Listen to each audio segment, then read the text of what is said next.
pas adopté. L'amendement 133, monsieur Gontard. Oui, merci Madame la Présidente. Cet amendement intervient sur l'utilisation des drones pour la surveillance des frontières. Je ne m'étendrai pas sur la politique migratoire de la France, aussi inhumaine qu'inefficace, mais je vais tenter de vous convaincre avec des arguments rationnels.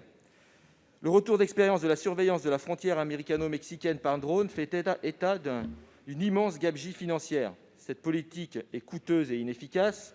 En 2015, un rapport de la sécurité intérieure faisait état de 1,8 % d'arrestations de clandestins permises par les drones pour un budget global de 62,5 millions d'euros.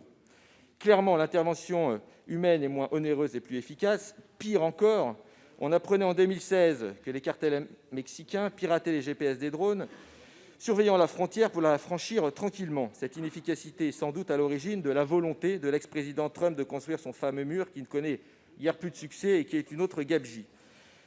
S'agissant de l'Europe, les chiffres montrent l'explosion du budget de l'agence Frontex, de 137 millions d'euros en 2015 à 322 millions d'euros en 2020, selon les chiffres de la Cour des comptes européenne, et une automatisation toujours plus grande de la surveillance des frontières. Et parallèlement, le ratio entre le nombre de personnes qui tentent de franchir la Méditerranée et le nombre de celles qui y laissent la vie ne fait qu'augmenter.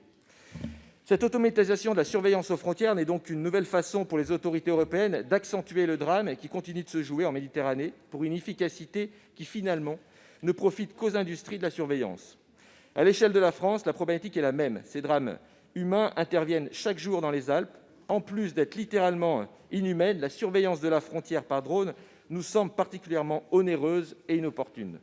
Donc il faut bien sûr encadrer et interdire l'utilisation des drones pour la surveillance des frontières. Merci.